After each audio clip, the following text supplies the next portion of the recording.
ng lahat. Hindi sa mayor lang maaari nila sa akin dyan. Bilang isang mamamayan, may kailangan din tayo gawin para masolusyonan ang mga ganitong problema. Like I'm drowning in an ocean with nothing but my silence. Another crisis I don't think they care about. Is there a reason for where I am now?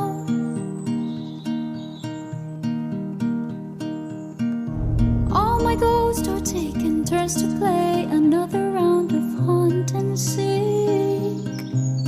I don't know when all this will end. Just wanna hide away. Oo nga no, napakadumi na ng ating ilog. Pati na rin ang ating kapaligiran. Ang dumi na din. Part na to ng ating tahanan at responsibility. Ewan ko ba, malinis naman to dati. Bakit pa natin pagtutunan ng pansin yan? Marumi na yan dati pa. Ay naku, parang Feel like I'm drowning in an ocean with nothing but my silence. Another crisis I don't think they care about. Is there a reason for where Okay, last sa patuloy na pagdami ng basura sa ating kapaligiran, tatakbo siya ang buong pagkakalas sa barangay, kung saan ang nanailang na maraming basura. At mag-survey na din tayo kung paano nakaka-apekto sa mga tao. Talaga po bang kailangan pa natin gawin yan? Yes, Mr. De Castro. Dahil yung mga bagyo ng daan, kanigaragang marami ang napinsala, lalo na rin sa ating kapaligiran. Any suggestions lang sa pwede natin gawin? since magsasurvey tayo sa isang barangay, bakit hindi na lang tayo mag-linis doon? Ano? Tayo talaga? Bakit hindi? Kailangan natin linis ng kapaligiran dahil tayo mga tao lang din naman kawawa kapag nalipad ito. Good job, Miss Fortress. Magandang ideya para makatulong tayo. Okay, class. Survey tayo at pagtapos doon magsasagawa tayo ng nilinis. ghosts are taking turns to play another round of haunt and seek? I don't know when all this will end. Just wanna hide away. Broken Okay class, nandito tayo ngayon sa lugar kung saan tayo maghahanap ng may interview. Ma'am! Pwede po yun! Survey natin. Okay, sige, tara. this will end. Just wanna hide away. Broken pieces in a puzzle. Good morning po, ma'am. Kami po ay taga-Lamar Colleges po and we're here po to interview po, if maaari lang po, about po sa effect po ng kapaligiran natin na madumi sa inyo pong pang-araw-araw. Ito po ang aming teacher po, si Miss Aguirre. Magandang umaga po. Maaari po ba namin kayong ma-interview? Saglit lang naman po ito. Sige po. Napansin po namin na dumadami na ang basura sa ilog at sa paligiran. Kailan po naging ganito ang sitwasyon dito? Naku, matagal nang ganito dito. Paano po nakaka-epekto ito sa inyo, sa araw-araw niyo po? Naku, sobrang hirap dito. Matagal na kami nagtitiis sa mabahong amoy galing sa basura. Tsaka laging bumabaha dito. Lalo na kapag may bagyo. Tapos ang mga basura ang bilis kumalat. Tsaka nitong nagdaang bagyo. Ang laki ng baha, hindi ko alam kung anong gagawin ko.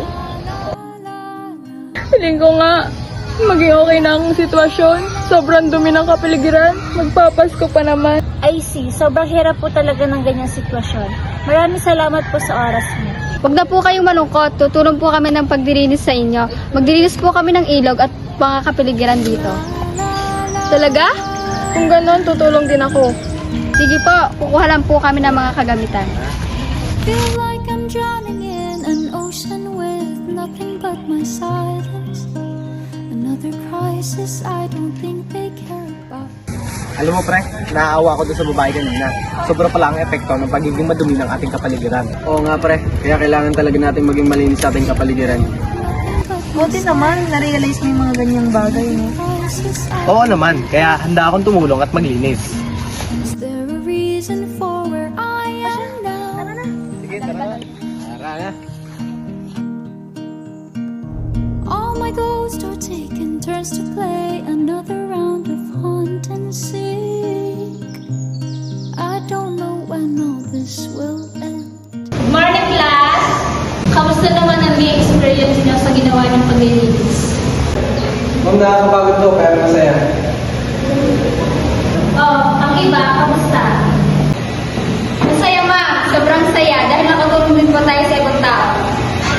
Ma'am, totoo po, as in lalo na po nung nakita namin yung mga taong masaya, natulungan namin sila, at yung paligid na malinis, ay talagang grabe po, nag-enjoy po kami. Very good. How about you, Mr. De Castro? May natutunan ka ba? Opo, ma'am. Akala ko noong una na hindi na dapat pansinin ang mga ganyang problema. Pero napagtanto ko po na mali pala. Mali po ako nakakala. Natutunan ko din po sa mga tinuro niyo, ma'am, na kailangan natin pangalagaan at ingatan ang kalikasan dahil marami po naapektuhan kapag madumi ito, kagaya po ng na-interview natin na si Ate Maxine. Sobrang sarap po sa piling na makatulong tayo, lalong-lalo na at natutunan ko na din pong mahalin at pahalagahan ang ating kapaligiran. Very good, Mr. De Castro. Sabi ko naman sa inyo hindi ka labis sana magmamahal sa ating kapaligiran. Nasa simple action na nagawa natin ay nakatulong tayo. At higit pa doon, may natutunan tayo. All my ghosts are taking turns to play another round of hunt and seek. I don't know when all this will end. Just wanna hide away. Broken pieces in a puzzle, what'll